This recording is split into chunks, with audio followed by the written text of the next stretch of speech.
शेतकरी बंधूंनो नमस्कार.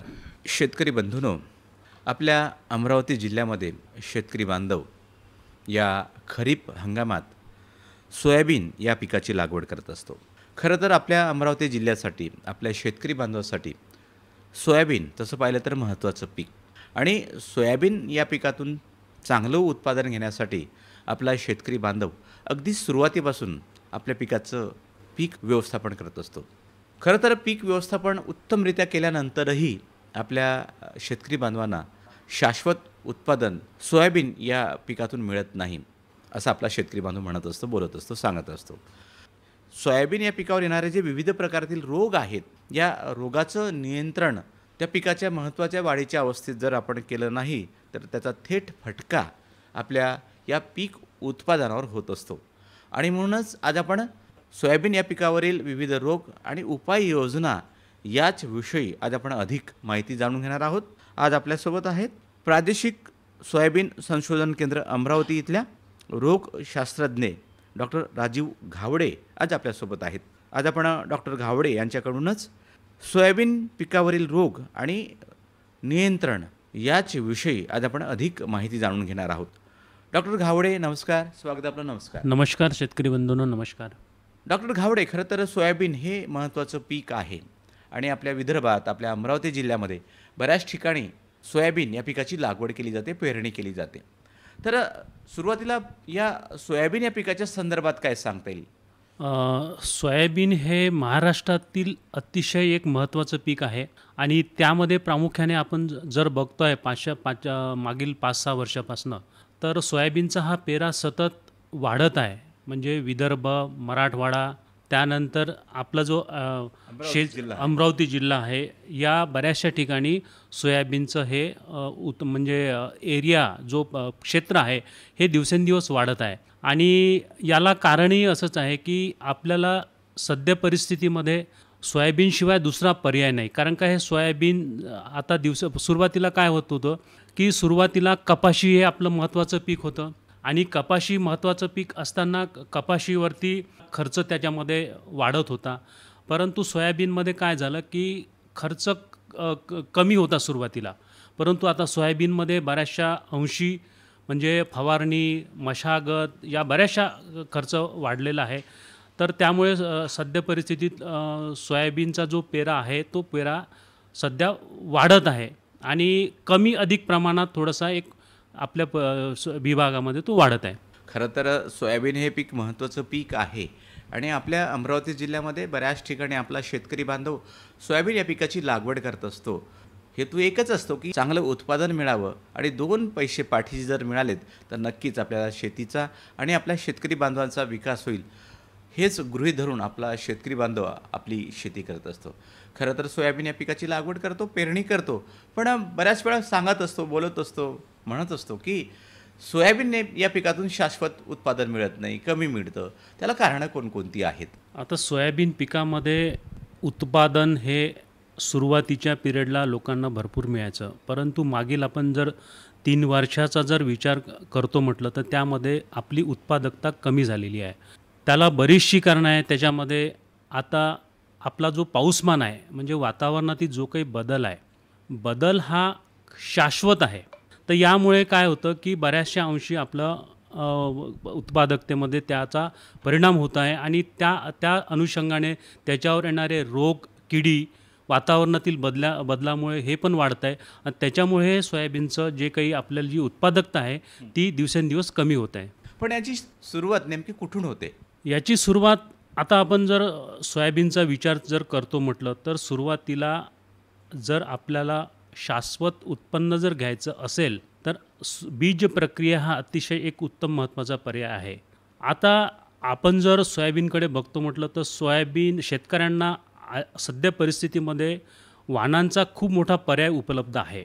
सुरुवातीच्या पिरियडला 5-6 वर्षापूर्वी आपल्याकडे नेमके वाण उपलब्ध होते, त्यामुळे जे JS 335, 9305, 9560.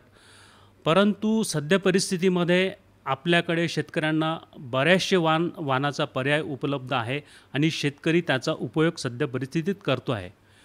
परंतु त्याच्यामध्ये एक महत्त्वाचं हे आहे की ते वाण खरंच आपल्या विभागामध्ये लावण्यास योग्य आहे का, त्याची शिफारस आपल्या विभागाकरता आहे का, हे पण पाहणं अतिशय जरुरी आहे. तर शेतकरी बंधूंना एक सर्वात महत्त्वाचं सोयाबीन पीक जर आपल्याला लावायचं असेल तर बीज प्रक्रिया हा अतिशय सरळ, सोपा, साधा आणि साधा पर्याय आहे आणि ते आपल्याला सोयाबीनची बीज प्रक्रिया करूनच आपण पेरणी करणं जरुरी आहे. या हंगामात ज्या ज्या शेतकरी बांधवाने सोयाबीन या पिकाची लागवड केलेली आहे, पेरणी केलेली आहे, तरी पण ज्या ज्या शेतकरी बांधवांनी अजूनही पेरणी केली नसेल किंवा लागवड केली नसेल, अशा या शेतकरी बांधवांनी सोयाबीन या पिकाची पेरणी करत असताना, लागवड करत असताना सुरुवातीलाच बियाणांवर बीज प्रक्रिया करणं फार महत्त्वाचं आहे. डॉक्टर, खरं तर सोयाबीन हे महत्त्वाचं पीक आहे आणि या पिकातून चांगलं उत्पादन घेण्यासाठी जसं आपण सांगतात तसं व्यवस्थापनाचा महत्त्वाचा भाग आपण म्हणताय. बरेचसे रोग हे जमिनीतून आपल्या पिकाचं नुकसान करत असतात असंही बोललं जातं.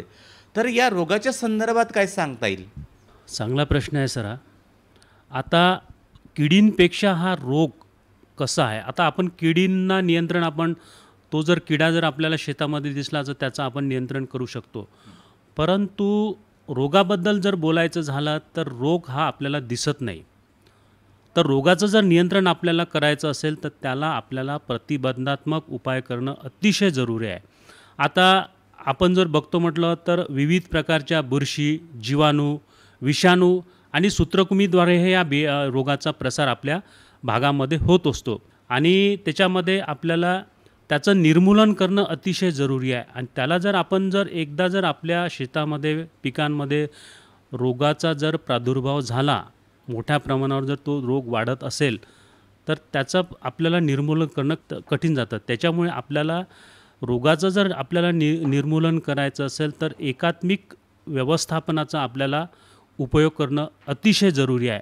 त्यामध्ये बरेचशी रोग विविध पिकाच्या जो पिकाचा कालावधी आहे त्या विविध कालावधीमध्ये सोयाबीन पिकावरती बरेचसे रोग येतात. तर त्याच्यामध्ये जमिनीद्वारे जे काही बुरशी आपल्या जमिनीमध्ये वास्तव्य करतात त्याच्यामध्ये प्रामुख्याने सुरुवातीच्या अवस्थेमध्ये आपल्याला कॉलर रॉट, आपण त्याला कॉलर रॉट म्हणतो, त्याला स्लेरोशियम रॉट हा जमिनीद्वारे, बुरशीद्वारे हा रोग आपल्या सोयाबीनमध्ये पसरतो. त्यानंतर पुढील कालावधीमध्ये चारकोल रॉट, म्हणजे आपण त्याला मॅक्रोफोमिना फॅजिओलिना हा एक महत्त्वाचा रोग आपल्या विभागामध्ये दरवर्षी हा जाती वानानी आहे. या रोगाचा प्रादुर्भाव आपल्याला बऱ्याचशा ठिकाणी आढळतो. सोबतच आपल्याला त्याच्यामध्ये जर आपण बघतो म्हटलं तर त्याच्यामध्ये काही विषाणूजन्य रोग आहे. त्याच्यामध्ये आपल्याला जर बघतो म्हटलं तर त्याच्यामध्ये तुमचं येलो मोझॅक म्हणजे पिवळा मोझॅक याचाही प्रादुर्भाव बऱ्याचशा अंशी आपल्या विदर्भामध्ये त्याचा आढळून येतो आहे. सोबतच हिरवा मोझॅक आणि कडी कळपा हा पण एक रोग त्याच्यामध्ये येतो. आणि बुरशीजन्य जे रोग आहे, पुढील कालावधीमध्ये येणारे रोग आहेत, त्याच्यामध्ये करपा आहे, त्याच्यामध्ये तुमचं सेर्कोस्पोरा आहे, काही पानावरील बुरशीजन्य रोग सोयाबीन पिकावर वेगवेगळ्या पिकाच्या कालावधीमध्ये त्याचा प्रादुर्भाव आपल्या शेतामध्ये होत असतो. तर त्याचं नियंत्रण करणंही आपल्याला अतिशय जरुरी आहे. सोयाबीन हे महत्त्वाचं पीक आहे आणि या पिकावर जसं या पिकाची वाढ होत जाते त्या वाढीच्या अवस्थेनुसार आपल्या पिकावर जे रोग येत असतात, मग ते विषाणूजन्य रोग असतील किंवा बुरशीजन्य रोग आहेत, या रोगाचं आपल्याला नियंत्रण करणं गरजेचं आहे. आणि हे रोग आपल्या पिकाचं नुकसान करत असताना त्याची काय अवस्था आहे, त्याची लक्षणं काय आहेत, हेही समजून घेणं फार महत्त्वाचं आहे. बऱ्याच ठिकाणी सोयाबीन या पिकाची लागवड झालेली आहे, काही ठिकाणी अजूनही होत आहे, काही पीक 15 ते 20 दिवसाचं झालेलं आहे, 30 दिवसाचं झालेलं आहे. तर अशा या अवस्थेमध्ये पिकाच्या वाढीच्या अवस्थेनुसार साधारणतः कोणकोणत्या प्रकारातील रोग आपल्या पिकाचं नुकसान करत असतात? सर्वात प्रथम शेतकरी बंधूंना मला सांगणं अत्यंत जरुरी आहे की त्याच्यामध्ये सुरुवातीला आपण सोयाबीन लावल्यानंतर सुरुवातीला एक 15 ते 20 दिवसापर्यंत सुरुवातीला त्याच्यामध्ये जर पाणी साचत असेल तर त्या ठिकाणी आपल्याला काही अंशी त्या ठिकाणी आपल्याला कॉलर रॉट या रोगाचा प्रादुर्भाव होतो आणि त्यामध्ये प्रामुख्याने रोपे हे कोलमडून जमिनीवर पडतात आणि या रोगाचा प्रादुर्भाव मोठा झाल्यानंतर त्याचे झाडाचे मूळ, खोड आणि जोडाजोड पांढरी बुरशी आपल्याला त्या ठिकाणी वाढ झालेली त्या ठिकाणी दिसते आपल्याला. आणि त्याची बुरशी बीजेही त्या ठिकाणी आपल्याला सुरुवातीला झाडाच्या बुंद्याशी दिसतात. तर झाड मरते आणि सुकते, हा एक कॉलर रॉट एक महत्त्वाचा रोग त्यामध्ये आहे. आणि जसं जसं पीक हे पुढील कालावधीमध्ये वाढत जातं, तर त्याच्यानंतर सुरुवातीला आपल्याला जर 15 ते 20 दिवसाचा आपलं सोयाबीनचं पीक झालं, 20 दिवसानंतर साधारणतः एक पिवळा मोझॅक या नावाचा एक रोग बऱ्याचशा अंशी दरवर्षी आपल्या शेतकऱ्यांच्या शेतामध्ये आपल्याला आढळतो. तर तो रोग म्हणजे पाने, आपली जी टाईल्स असते झिगझॅग मोझॅक, त्याप्रमाणे त्याच्यावरती पिवळसर आणि हिरवळसर हिरवे असे चट्टे आपल्याला पानावरती दिसतात. आणि या रोगाचा प्रादुर्भाव हा प्रामुख्याने पांढरी माशी या द्वारे मोठ्या प्रमाणावर वाढतो. आणि याला जर आपल्याला नियंत्रण करायचं असेल तर आपल्याला सुरुवातीला पांढऱ्या माशीचं नियंत्रण करणं अतिशय जरुरी आहे. त्यामध्ये प्रामुख्याने आपल्याला जर पांढऱ्या माशीचं जर नियंत्रण आपण जर केलं तर त्या रोगाचं आपल्याला निर्मूलन करता येईल, त्याचा प्रादुर्भाव आपल्याला कमी करता येईल. नक्कीच. सोयाबीन या पिकावरील रोग कोणकोणते आहेत, त्याची लक्षणं काय आहेत, याविषयी आपण बोलतो आहोत. ग्राम परिसर आणि शेत शिवार या कार्यक्रमात आपलं सर्वांचं स्वागत आहे. आजचा विषय आहे सोयाबीन पिकावरील रोग आणि नियंत्रण. आणि आपल्याशी बोलत आहेत, माहिती देत आहेत, संवाद साधत आहेत डॉक्टर राजीव घावडे. विषाणूजन्य रोग आणि बुरशीजन्य रोग अशा विविध गटातील हे रोग आपल्या पिकाचं नुकसान करत असतात. सुरुवातीला विषाणूजन्य रोगाच्या संदर्भात बोलूयात. विषाणूजन्य रोगामध्ये जे रोग आहेत, हे रोग पिकाच्या महत्त्वाच्या वाढीच्या अवस्थेत कशा पद्धतीनं आपल्या पिकाचं नुकसान करत असतात? आता विषाणूजन्य रोग हा एक महत्त्वाचा विषय आहे. तर त्याच्यामध्ये प्रामुख्याने जर आपण बघतो म्हटलं तर विषाणूमध्ये आपल्याला सर्वात सुरुवातीला आपलं पीक 15 ते 20 दिवसाचं झालं की त्याच्यामध्ये आपल्याला पिवळा मोझॅक हा एक सर्वात महत्त्वाचा विषाणूजन्य रोग आहे. सांगितलंच आहे. हां, याविषयी मी तुम्हाला सुरुवातीला सांगितलंच आहे. त्याच्यानंतर कडी करपा किंवा नेक्रोसिस हा एक महत्त्वाचा रोग आहे, परंतु आपल्या विभागामध्ये त्याचा प्रादुर्भाव आढळून येत नाही. हा दिल्ली या साईडला, लुधियाना या साईडला याचा प्रादुर्भाव मोठ्या प्रमाणावर सोयाबीनमध्ये होतो, परंतु आपल्या विभागामध्ये त्याचा प्रादुर्भाव होत नाही. सोबतच हिरवा मोझॅक हा एक महत्त्वाचा आपल्याला विभागामध्ये याचा प्रादुर्भाव काही अंशी कमी अधिक प्रमाणात शेतकऱ्यांच्या शेतावरती आढळतो. परंतु याचं जर आपल्याला नियंत्रण करायचं असेल तर हा एक आपला जो ॲफिड असतो, त्या ॲफिडमार्फत त्याचा प्रसार आपल्या पिकावरती होत असतो. प्रामुख्याने मावा हा जो कीड आहे, या किडींद्वारे त्याचा हिरवा मोझॅकचा प्रसार आपल्या शेतावरती मोठ्या प्रमाणावर होत असतो.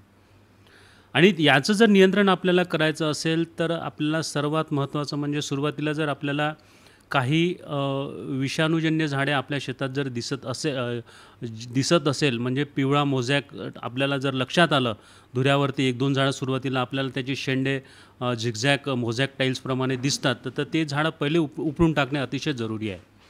त्यानंतर आपल्याला त्याचा पांढरी माशीद्वारे त्याचं नियंत्रण करणं अतिशय जरुरी आहे. त्याकरता आपल्याला काही आंतरप्रवाही कीटकनाशकाचाही आपल्याला उपयोग करणं जरुरी आहे. त्याच्यानंतर आपल्याला पिवळे चिकट सापळे हे एकरी जवळजवळ 21 म्हणजे हा चांगला उपाय आहे. त्याच्यामध्ये आपल्याला एक स्प्रेचा खर्च, फवारणीचा खर्च त्याच्यामध्ये कमी होतो. आणि सोबतच त्याला जर आपल्याला नियंत्रण करायचं असेल तर काही बरेचसे आणि त्याचा प्रादुर्भाव आपल्याला जर त्याचा प्रादुर्भाव आपल्या शेतामध्ये वाढला, जर आपल्या जर त्या पिरियडला जर आपलं टेम्परेचर वाढत असेल, आपलं वातावरण जर थोडंसं उष्ण असेल, तर त्यामध्ये पांढऱ्या माशीचा प्रादुर्भाव हा मोठ्या प्रमाणात वाढतो. त्याच्यामुळे आपल्याला एकमेव त्याला जर आपल्याला प्रादुर्भाव कमी करायचा असेल तर पांढऱ्या माशीचं नियंत्रण करणं आपल्याला अतिशय जरुरी आहे. डॉक्टर, खरं तर सोयाबीन या पिकावर जसं विषाणूजन्य रोगाच्या संदर्भात आपण सांगितलं आणि यामध्ये जी रोग येत असतात त्याची लक्षणं काय आहेत आणि त्याचं नियंत्रण कसं करणं गरजेचं आहे हे पण आपण सांगितलेलं आहे. काही बुरशीजन्य रोग आहेत. ही बुरशीजन्य रोग आपल्या पिकाचं नुकसान करत असतात. सोयाबीनची जी महत्त्वाची वाढीची अवस्था असेल, सोयाबीन या पिकाचं कळी लागण्याची अवस्था असेल, फुलं लागण्याची अवस्था असेल, या अवस्थेमध्ये किंवा घाटे लागण्याच्या अवस्थेमध्ये पण या रोगाचा काही प्रादुर्भाव होऊ शकतो का? नक्कीच. आता सोयाबीनमध्ये प्रामुख्याने जी काही फुलोरा अवस्था आहे, ही अतिशय संवेदनशील अवस्था आहे आणि त्यानंतर 1-2 फुलं चालू झाली की त्याच्यानंतर त्याचं पुनरुत्पादन अवस्था त्या पिकाची चालू होते. तर सुरुवातीला जर कळी लागण्याच्या अवस्थेमध्ये फुलोरा अवस्था ही खूप संवेदनशील अवस्था आहे. त्या अवस्थेमध्ये पिकाला जर रोगाचा प्रादुर्भाव जर झाला, तर पर्टिक्युलरली जर पिवळा मोझॅक मी यापूर्वी आपल्याला सांगितलं आहे, तर पिवळ्या मोझॅकचा प्रादुर्भाव जर आपल्याला कळी लागण्याच्या अवस्थेमध्ये फुलोरा अवस्थेमध्ये जर त्याचा प्रादुर्भाव झाला, तर जवळजवळ उत्पादनामध्ये जर 70% आपल्याला नुकसान त्यामध्ये होतं. जर हा पिवळा मोझॅक जर आपल्या पुढील कालावधीमध्ये जर आला, तर पीक आपलं जर 70 दिवसाचं झाल्यानंतर जर याचा प्रादुर्भाव आपल्या शेतामध्ये जर आपल्याला दिसत असेल, तर त्यामुळे आपल्या शेतामध्ये पिकामध्ये फारसं नुकसान होत नाही. परंतु काही ज्या संवेदनशील अवस्था आहे त्याच्यामध्ये जर या रोगाचा प्रादुर्भाव झाला, आता जर आपण जर बघतो म्हटलं तर आपलं पीक 45-40 दिवसाचं अतिशय सुंदर पीक दिसतं आपल्या शेतामध्ये. म्हणजे आपला जो पिरियड असतो पोळ्यानंतर 15 ऑगस्ट नंतर आपलं पीक अतिशय चांगलं दिसतं.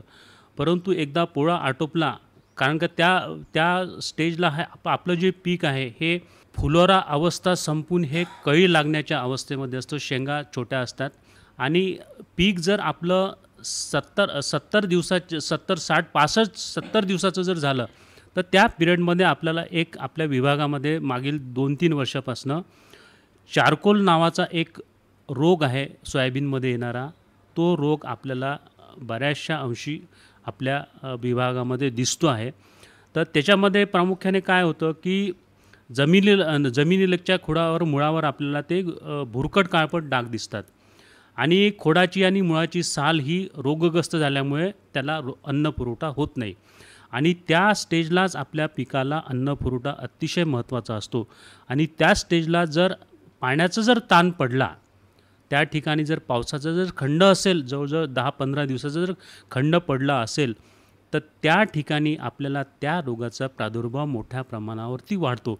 कारण ती बुरशी त्या वाढीव वातावरणामध्ये मोठ्या प्रमाणावर शेतामध्ये वाढते आणि त्या रोगाचा प्रादुर्भाव खूप मोठ्या प्रमाणावरती वाढतो, म्हणजे 60-70 दिवसानंतर.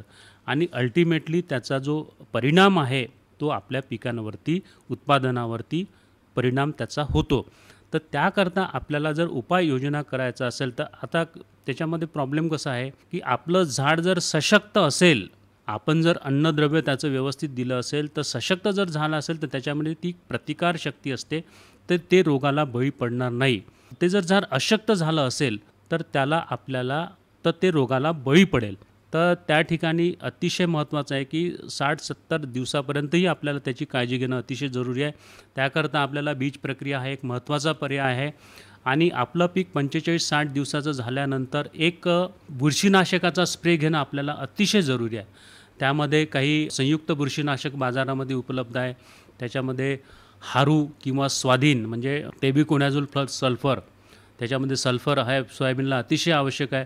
त्याचा जर आपण एक प्रतिबंधात्मक स्प्रे जर केला आपण म्हणजे 25 ते 50 दिवसांनी, तर या आपल्या पिकाला त्याचा एक प्रतिकारक क्षमता वाढवण्याकरता त्याचा फरक पडू शकतो.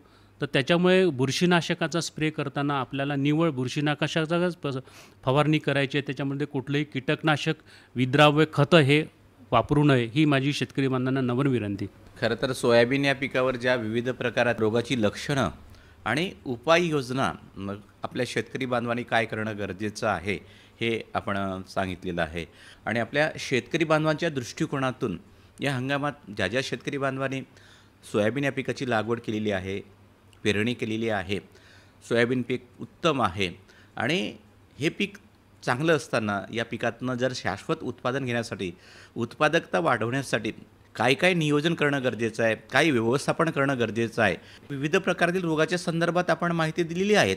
पण अजून काही रोग असतील आणि जे रोग आपल्या पिकाचं नुकसान करत असतील तर या रोगाच्या संदर्भात कोणकोणते रोग येतात आणि त्याचे नियंत्रण आपल्या शेतकरी बांधवांनी काय करणं गरजेचं आहे? शेतकरी बंधूंना मला एक या ठिकाणी आवर्जून या ठिकाणी उल्लेख करायचा आहे की आपल्याला मी सुरुवातीला सांगितलं की आपल्याकडे शेतकरी बांधवांना म्हणजे वाणांचा खूप मोठा पर्याय त्या ठिकाणी उपलब्ध आहे. शेतकरी बांधवांनी सर्वात महत्त्वाचं म्हणजे वाण निवड, प्रतिकारक्षम वाणाची निवड करणं अतिशय जरुरी आहे. आता काही काही ठिकाणी आपल्या विभागामध्ये काही पश्चिम महाराष्ट्र किंवा साऊथचे काही दक्षिणेतले काही वाण आपल्या ठिकाणी आलेले आहे. तर ते फक्त आपल्या विभागाशी ते शिफारसीत नाही आहे, परंतु शेतकरी त्याची लागवड करतात. सुरुवातीला एखादा वर्ष त्याचं उत्पादन चांगलं मिळतं, परंतु नंतरच्या वेळ कालावधी निघून गेलेली आहे. हां. तरी पण पुढच्या वर्षी आपल्या शेतकरी बांधवांनी जातीची निवड करत असताना, सोयाबीन या पिकाची निवड करत असताना बियाणाच्या बाबतीत, वाणाच्या बाबतीत, जातीच्या बाबतीत आपल्या शेतकरी बांधवांनी खबरदारी घेणं गरजेचं आहे. बिलकुल प्रतिकारक्षम वाण निवड अतिशय महत्त्वाचं आहे. त्यानंतर शेतकरी बांधवांनी म्हणजे अल्टरनेट इयर्स म्हणजे आलटून पालटून यावर्षी जर तुम्ही शेणखत टाकलं असेल तर दुसऱ्या वर्षी नाही टाकलं चालेल, परंतु शेणखत टाकणं अतिशय जरुरी आहे. त्याच्यामध्ये सल्फर आपल्याला जमिनीमध्ये टाकणं अतिशय जरुरी आहे. या ज्या काही एकात्मिक व्यवस्थापनाच्या ज्या काही पद्धती आहेत त्या अवलंबन जरुरी आहे. आपल्याला किडीचं नियंत्रण करायचं असेल तर जैविकच्या बाबतीत जर बोलायचं झालं असेल तर त्याच्यामध्ये आपल्याला पिवळे चिकट सापळे आहे, त्याच्यानंतर आपलं पक्षी थांबे आहे, फिरोमोन ट्रॅप्स आहे, याचा पण शेतकरी बांधवांनी वापर करणं अतिशय जरुरी आहे. त्यानंतर दशपर्णी अर्क आहे, निंबोळी अर्क आहे, याचा जर वापर आपण केला तर त्याच्यामध्ये आपल्याला बऱ्याचशा अंशी रोगाचं आपला उद्देश हाच आहे की आपलं पीक हे प्रतिकारशक्ती त्याच्यामध्ये निर्माण करणे. ते जर प्रतिकारशक्ती त्याच्यामध्ये चांगली असेल तर ते पीक रोगाला बळी पडणार नाही, किडीला बळी पडणार नाही.